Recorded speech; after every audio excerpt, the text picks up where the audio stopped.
홍수 심판으로 인해서 동시대에 살고 있던 모든 사람들이 다 죽고 자기 가족만 살아난 이런 상황에서 노아는 혹시 또다시 홍수로 인해 죽음이 찾아오진 않을까?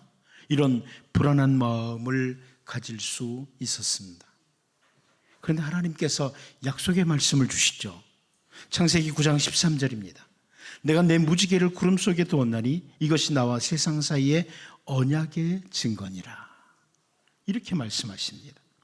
온 세상을 홍수로 심판하는 이런 심판은 다시 없다. 이렇게 언약을 주시면서 무지개를 구름 속에 두심으로 그 무지개가 언약의 약속의 증거다. 이렇게 말씀을 하십니다. 그 후로 사람들은 무지개를 보면서 하나님 이제 홍수로 우리를 심판하진 않는다. 이 언약을 확인할 수 있습니다.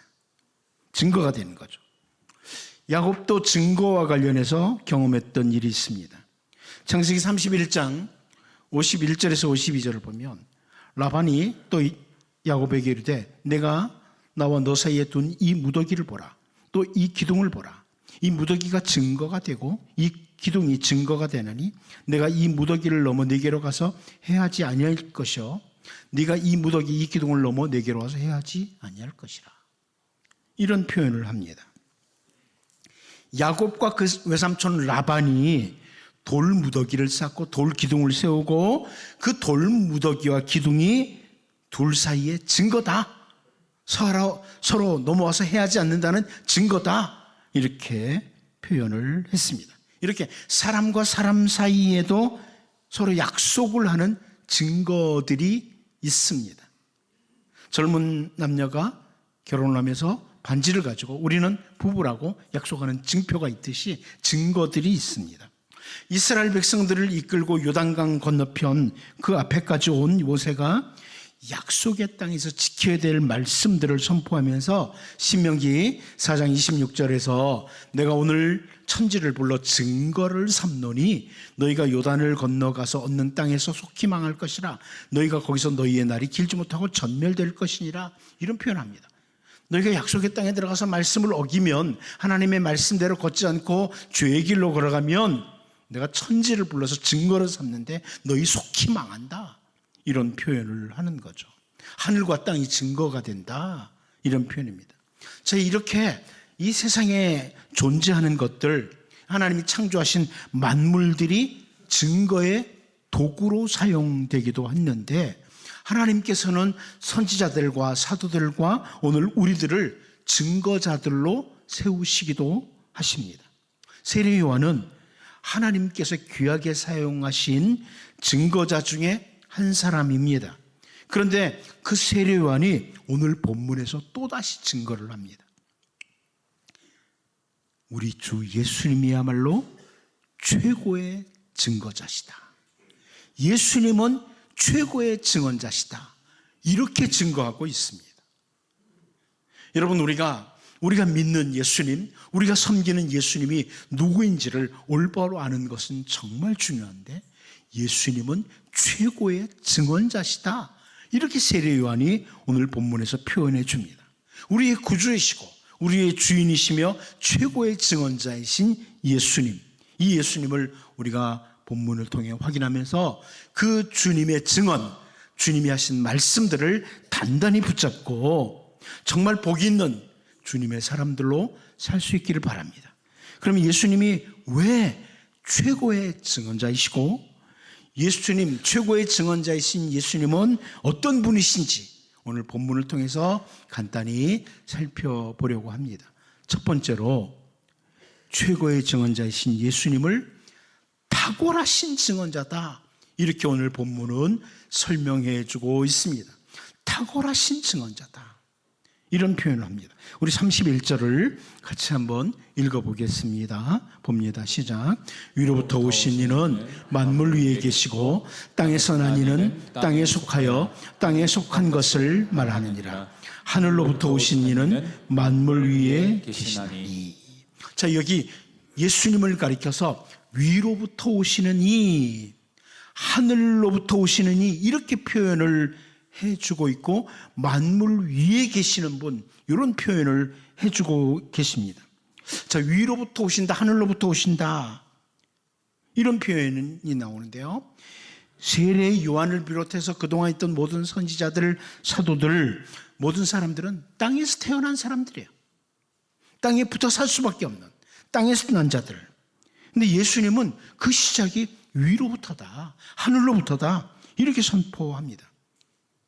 이 표현은요, 히브리 사람들의 사고에 의하면, 히브리적 사고에 의하면 위로부터 오셨다, 하늘로부터 오셨다, 이 표현은 삼위일체 하나님의 제2위이신 신적인 탁월성을 가지신 분이다, 이런 의미입니다. 위로부터 오셨다, 하늘로부터 오셨다 그러면 히브리 사람들은 하나님이시네, 이런 생각을 한다는 겁니다. 열왕기상 22장 19절을 보면 미가야가 이르되 그런즉 왕은 여호와의 말씀을 들으소서. 내가 보니 여호와께서 그의 보좌에 앉으셨고 하늘의 만군이 그의 좌우편에 모시고 서 있는데, 이렇게 쭉 설명이 나오는데요. 북이스라엘의 아합 왕 때의 일입니다. 약 400명의 거짓 선지자들이 아합의 귀에 듣기 좋은 말을 계속합니다. 그때 참 선지자였던 미가야는 하나님의 말씀을 올바로 전하는데요. 그 미가야 선지자가 여기 보면 하늘에서 일어난 일을 말해주고 있어요. 내가 보니 여호와께서 그의 보좌에 앉으셨고 하늘의 만군이 그의 좌우편에 모시고 서 있었다. 선지자 미가야가 하늘의 일을 바라보고 있는 거죠. 자, 이렇게 선지자들 가운데 땅에서 태어나서 하늘의 일들을 말하는 이런 일들이 있습니다. 그런데 예수님은 아예 위로부터, 하늘로부터 오시는 분이시기에 가장 정확하게 하늘의 일들을 말해 주실 수 있는 최고의 증언자이십니다. 하늘에서 오신 분이니까. 그리고 만물 위에 계시는 분이시다, 반복해서 설명해 주고 있는데요. 만물 위에 계시는 분이라는 것은 만물을 다스리시는, 만물의 진정한 통치자를 가리키는 표현입니다. 여러분, 구약시대에는 무지개, 돌무더기 이런 것들을 사용해서, 혹은 선지자들, 사도들이 증거의 도구로 사용되기도 했지만, 그 모든 만물을 다스리시는 통치자, 그분이 바로 주 예수님이신데 그분이 오셔서 증언하신다, 이렇게 말씀하는 거죠. 그러므로 우리 주 예수님은 최고의 증언자이십니다. 위로부터 오신 분, 하늘에서 오신 분, 만물의 통치자, 그러기에 최고의 증언자다. 세례 요한의 아버지였던 제사장 사가랴가 그 세례 요한이 태어나기까지 얼마 동안 입이 열리지 않죠. 말을 못합니다. 그러다가 입이 열려서 이 말을 하기 시작했던 내용 가운데요, 누가복음 1장 78절 79절을 보면 이는 우리 하나님의 긍휼로 인함이라. 이로써 돋는 해가 위로부터 우리에게 임하여 어둠과 죽음의 그늘에 앉은 자에게 비치고 우리 발을 평강의 길로 인도하시리로다 하니라. 자, 이런 표현을 합니다. 제사장 사가랴가 돋는 해가 위로부터 우리에게 임한다. 이 돋는 해는 바로 예수님을 가리키는 것을 전후 문맥을 보면 알 수 있어요. 앞에 쭉 내용이 바로 메시아, 예수님을 가리키는데요. 돋는 해가 위로부터 우리에게 임한다 그럽니다. 해는요, 아래에서 위로 떠오릅니다. 그렇게 표현하는 게 맞잖아요.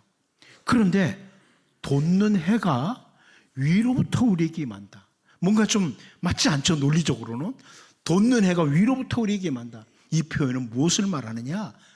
제사장 사가랴를 통해서 바로 예수님은 위로부터 오시는 분이시다, 이것을 보여주는 표현입니다.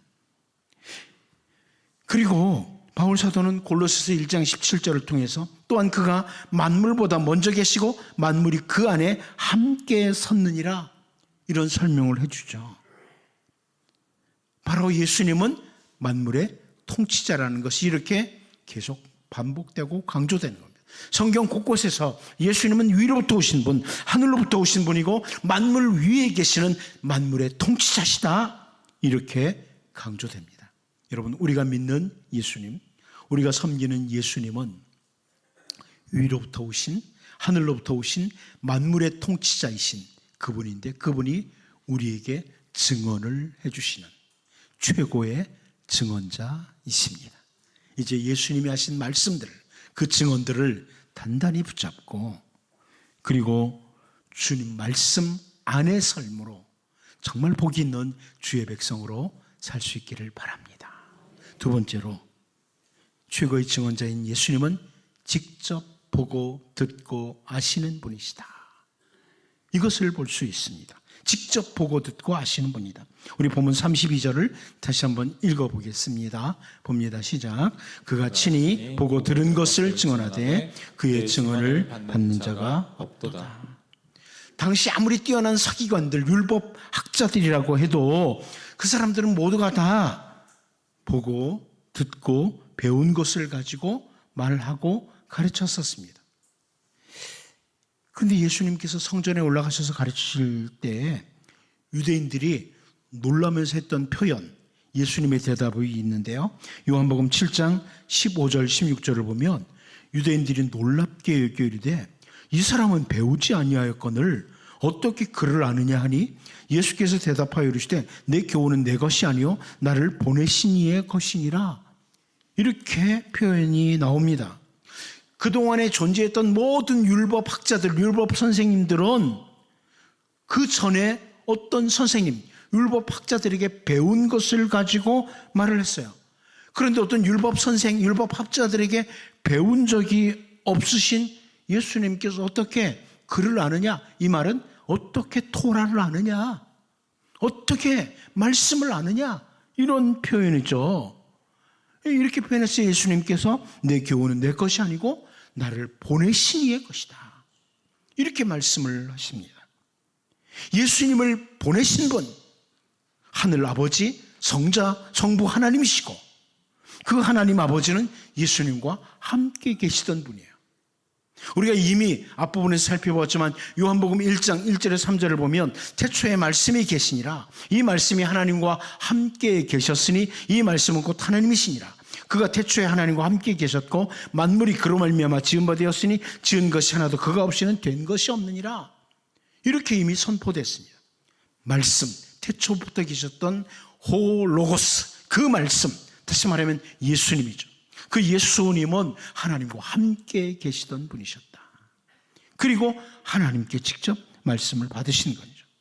어떤 사람에게서 배운 것이 아니라 하나님과 함께 계심으로 직접 보시고 들으시고 아시는 그분이 바로 우리 주 예수님이시기에 예수님은 최고의 증언자이십니다. 그 예수님께서 하늘 위로부터 오셔서 모든 것을 직접 보시고 들으신 것을 우리에게 말씀해 주시는 겁니다.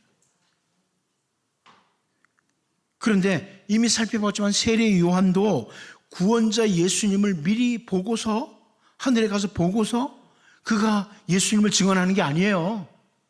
요한복음 1장 33절 34절에서 나도 그를 알지 못하였으나 나를 보내어 물로 세례를 베풀라 하신 그이가 나에게 말씀하시되 성령이 내려서 누구 위에든지 머무는 것을 보거든 그가 곧 성령으로 세례를 베푸는 이인 줄 알라 하셨기에 내가 보고 그가 하나님의 아들이심을 증언하였노라 하니라. 이렇게 말씀하고 있죠. 사실 세례 요한도 뛰어난 증언자입니다. 그런데 세례 요한은 하늘에 올라가서 직접 본 게 아니에요. 하나님께서 세례 요한을 보내시면서 회개의 세례를 베풀도록 이렇게 사명을 주셨고 앞으로 요한이 성령이 내려오셔서 그 누군가 위에 머물 건데 그 누군가 위에 머무는 그분이 바로 메시아다 이렇게 알려주셨어요. 근데 세례 요한이 보니까 성령님이 내려오셔서 비둘기처럼 내려오시는데 예수님 위에 머무는 것을 보고서 세례 요한이 증언하기 시작합니다. 이분은 하나님의 아들이시다. 이렇게 증언했다는 거예요. 자, 이렇게 세례 요한을 비롯한 땅에서 난 사람들은 직접 보고 들은 것은 아니지만 어떤 사인이나 어떤 다른 방법들을 통해서 증언하면서 살게 됩니다.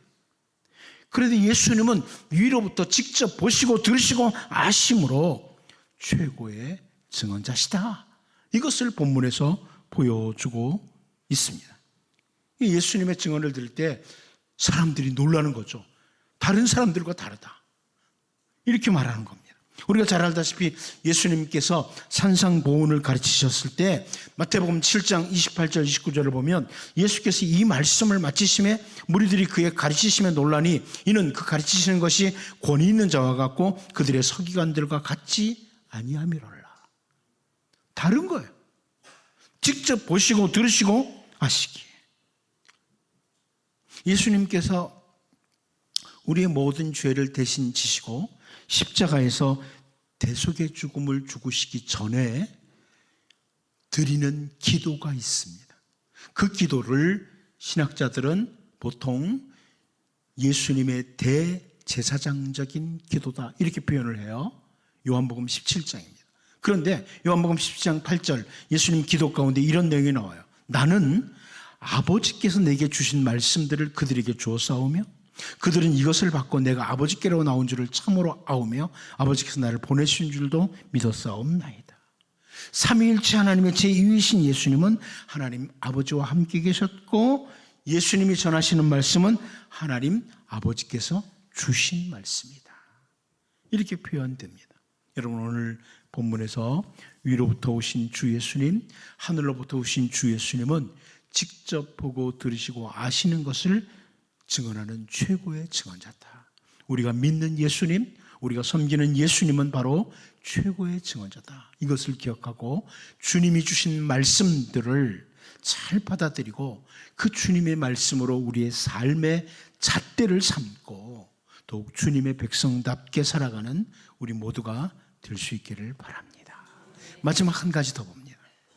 최고의 증언자인 예수님의 증언을 들으면서 사람들이 받질 않았다. 받는이 없는 증언이었다. 이런 표현을 해주고 있습니다. 본문 32절을 다시 한번 읽어보도록 하겠습니다. 봅니다. 시작. 그가 친히 보고 들은 것을 증언하되 그의 증언을 받는 자가 없다. 여러분 이 표현은 한 사람도 안 받았다 이런 말은 아닙니다. 대부분의 사람들이 말씀을 받지 않고 정말 소수의 사람들이 예수님의 증언을 받았다는 것을 이렇게 강조하는 겁니다. 하늘로부터 오신 참된 선생님, 위로부터 오신 우리들의 구원의 주님, 성자 하나님이신 주 예수님께서 직접 보시고 들으신 것을 증언했지만 많은 사람들이 받아들이지 않더라. 이 말씀입니다. 이미 앞부분에서 요한복음 1장 5절에서 우리가 봤죠. 빛이 어두움에 비치되 어둠이 깨닫지 못하더라. 참된 빛, 생명의 빛으로 예수님이 오셨는데 깨닫지 못하는 거예요. 요한복음 1장 10절 11절을 통해서도 그가 세상에 계셨으며 세상은 그로 말미암아 지은 바 되었을 때 세상이 그를 알지 못하였고 자기 땅에 오매 자기 백성이 영접하지 아니하였으나 이렇게 설명해 줍니다. 많은 사람들이 예수님을 알지 못하고 예수님을 영접하지 않더라. 오늘 본문에서 예수님이 증언을 하시고 예수님이 그렇게 귀한 말씀을 전해줘도 사람들이 받아들이질 않는다. 예수님께서 유대인에게 하신 말씀 중에 요한복음 8장 37절을 보면요. 나도 너희가 아브라함의 자손인 줄 아노라. 그러나 내 말이 너희 안에 있을 곳이 없으므로 나를 죽이려 하는도다. 이런 표현합니다. 말씀이 있을 곳이 없다. 주님이 하신 말씀이 있을 곳이 없다. 이런 표현을 해요. 그러니까 받아들이지 않는다는 거예요. 증언을 해도. 또 최고의 증언하신 예수님의 증언을 받아들이지 않을 때 주님을 죽이려고 한다. 이런 표현까지 하십니다. 우리가 잘 알다시피 이 표현은 스데반이 믿음의 조상 아브라함으로부터 시작해가지고 쭉 예수님을 증언하는 이런 말씀을 전했는데요. 그 스데반이 전하는 하나님의 말씀을 받아들일 수 없었던 유대인들은 사도행전 7장 57절 58절에서 이런 행동을 합니다. 그들이 큰 소리를 지르며 귀를 막고 일제히 그에게 달려들어 성 밖으로 내치고 돌로 찔세 증인들이 옷을 벗어 사울이라는 청년의 발 앞에 두니라. 들을 귀가 없는 자들, 들려지는 진리의 말씀을 담아둘 곳이 없는 사람들은 귀를 막고 그 진리의 말씀을 선포하는 자들을 죽이는 것으로 반응을 하는 겁니다. 예수님께서 이미 그런 모습에 대해서 언급을 하셨어요. 요한복음 8장 40절을 보면 지금 하나님께 들은 진리를 너에게 말한 사람이 나를 죽이려 하는도다. 아브라함은 이렇게 하지 아니하였느니라. 여러분, 진리의 말씀을 받아들이지 못하면 진리를 말하는 자들을 죽이려고 하는 거예요. 진리의 말씀이 아무리 우리의 마음을 찔러도 진리의 말씀을 받아들인 사람은 복이 있는 사람입니다. 요한은 요한계시록 1장 3절을 통해서 이 예언의 말씀을 읽는 자와 듣는 자와 그 가운데 기록한 것을 지키는 자는 복이 있나니 때가 가까움이라. 말씀을 받아들일 수 있는 사람은 복이 있는 자다. 우리 마음판에 말씀을 모실 수 있으면 복이 있는 사람이라 이것을 확인하게 됩니다. 여러분, 위로부터 오신 하늘로부터 오신 주 예수님이 직접 보시고 들으신 것을 증언하셨지만 참 많은 사람들이 받아들이지 않는 이 세상, 말씀을 거역하는 이 세상에 우리가 살면서 더욱 주님의 말씀을 잘 받아들이고 그 말씀 따라 한 걸음 한 걸음 올곧게 걸어가는 주님의 백성들로 살 수 있기를 바랍니다.